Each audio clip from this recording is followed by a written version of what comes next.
Tu veux lancer un projet, mais tu te demandes quelle technologie utiliser. Spoiler, il n'y a pas qu'une seule bonne réponse, mais plusieurs options et des critères concrets pour faire le bon choix. Aujourd'hui, je t'explique comment choisir la bonne technologie pour ton projet en fonction de la complexité du projet, des performances, des délais de livraison et même de la cybersécurité. Pour un même site, une appli mobile ou une API, tu peux utiliser différentes technologies, mais n'ont pas toutes le même niveau de facilité, de performance ou de fonctionnalité.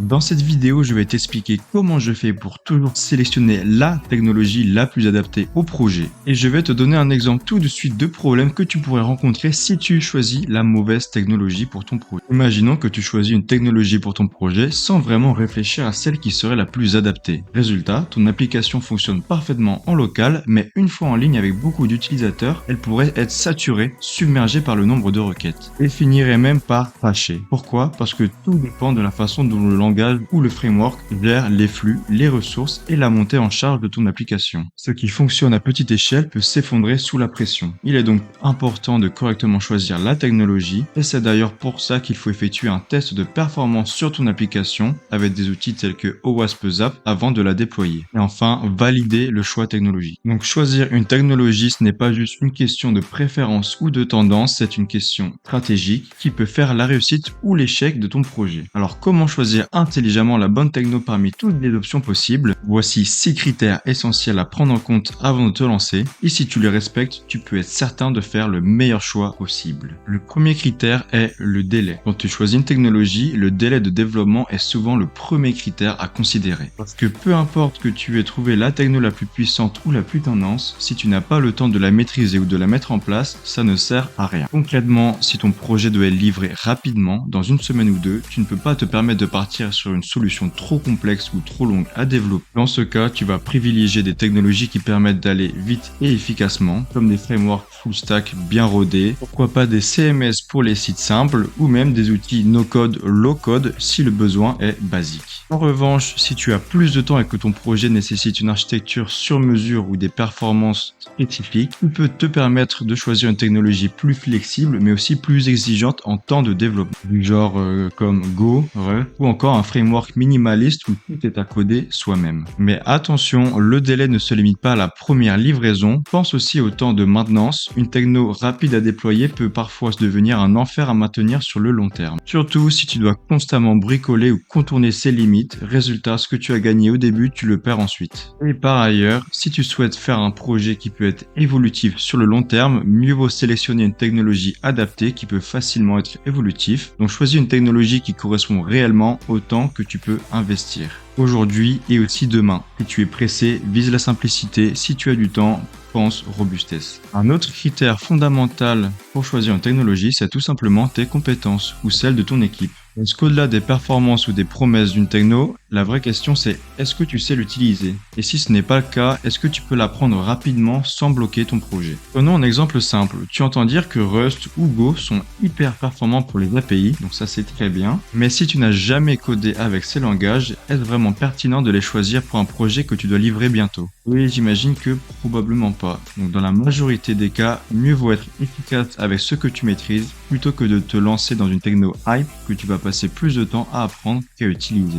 Et ce raisonnement vaut aussi pour les frameworks. Tu connais bien JavaScript, alors tu gagneras du temps avec un framework JS comme Node.js ou Next.js plutôt que de partir sur Django en Python ou Symfony en PHP, sauf si tu es déjà à l'aise. Un autre point très important, si tu travailles en équipe, pense compétence collective. Inutile d'imposer une technologie que personne ne connaît, sauf si tu as le temps et les moyens de former tout le monde. En résumé, la meilleure techno, c'est celle que tu veux prendre en main rapidement et qui ne ralentira pas ton projet. Le troisième point clé à prendre en compte, ce sont les fonctionnalités natives intégrées à la technologie.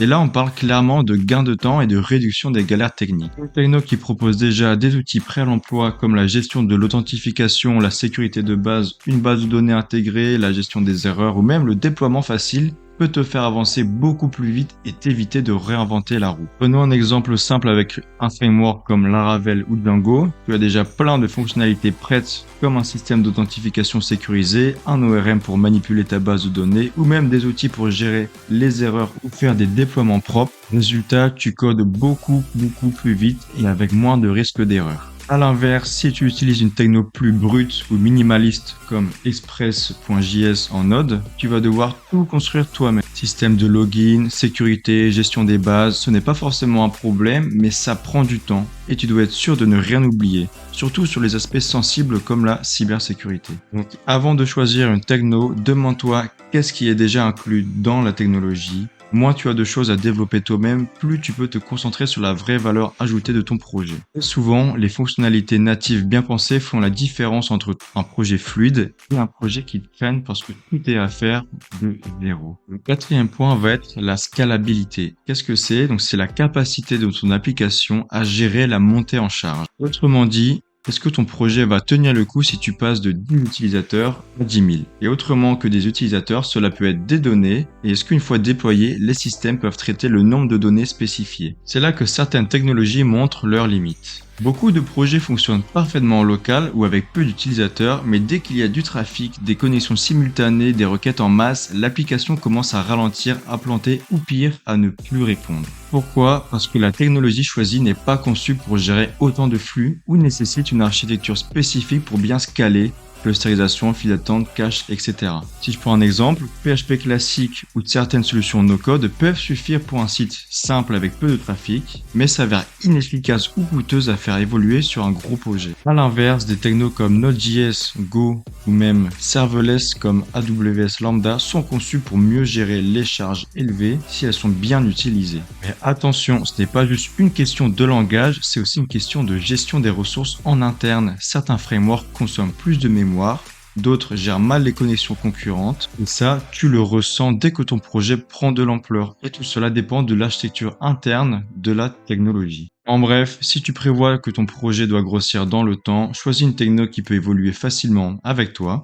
Et surtout, très important, pense à faire des tests de charge sur ton application pour éviter de découvrir trop tard que ton application ne tient pas la pression. On ne peut pas parler de choix technologiques sans aborder un point crucial, la cybersécurité intégrée. Parce qu'aujourd'hui, même un petit projet peut être la cible d'attaque. Et une faille peut avoir des conséquences graves, vol de données, perte de confiance des utilisateurs, voire sanctions légales. Certaines technologies intègrent nativement des protections de base, donc gestion des failles classiques, injection SQL, la protection XSS, CSRF, le HTTPS, authentification sécurisée. Ce type de techno te simplifie la vie, car elle prévient les erreurs de sécurité courantes dès le départ. Par exemple, Django en Python embarque plein de mécanismes de sécurité prêts à l'emploi. Pareil pour Laravel en PHP qui propose des outils pour protéger ton application même si tu n'es pas expert en sécurité. À l'inverse, si tu utilises un framework léger ou minimaliste comme Express.js en Node.js ou Flask en Python, tu devras implémenter toi-même toutes les couches de sécurité. C'est largement possible, c'est plus flexible, mais ça demande aussi beaucoup plus de vigilance. Le moindre oubli peut créer une faille exploitable par les attaquants. Un autre point très important, certaines technologies offrent aussi des outils d'audit, de surveillance ou de gestion des permissions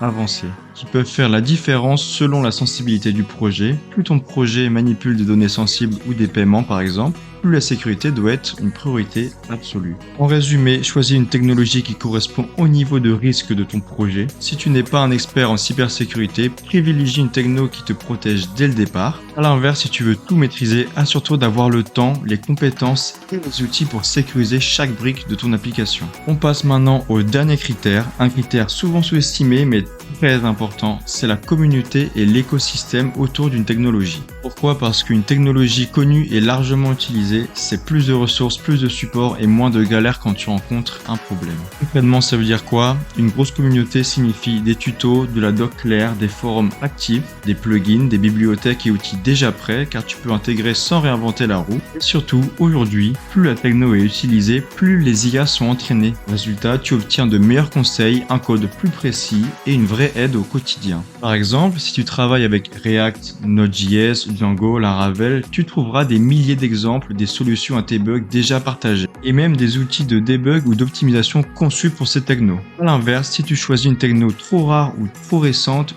tu risques de passer beaucoup plus de temps à chercher ou à tout faire toi-même sans support et sans aucune documentation. Et tout ça, ça compte aussi pour l'avenir. Une techno avec une grande communauté est souvent plus pérenne, mieux maintenue et tu auras plus de facilité à recruter ou à trouver de l'aide. Donc pour faire simple, plus une techno est populaire, plus elle va te faciliter la vie. Plus tu vas gagner du temps, tu vas éviter des erreurs et même l'IA t'assistera beaucoup mieux. Bien choisir sa technologie, c'est essentiel pour la réussite d'un projet. Ce choix ne se fait pas sur un effet de mode, mais selon des critères comme un délai réaliste, des compétences disponibles ou faciles à acquérir, des outils intégrés pour gagner du temps, une bonne capacité à évoluer, une sécurité minimale et une communauté active. La bonne techno, c'est celle qui te permet d'avancer vite et sereinement vers un résultat stable et durable. Si cette vidéo t'a aidé, pense à liker et dis-moi en commentaire la techno que toi tu utilises pour tes projets ou celle que tu hésites à choisir si tu as des questions. Si tu as besoin d'aide pour un projet, les commentaires sont là pour ça, je répondrai à tout. C'était Nav Studio, on se retrouve très vite pour d'autres vidéos, dev, productives et sans prise de tête. À la prochaine!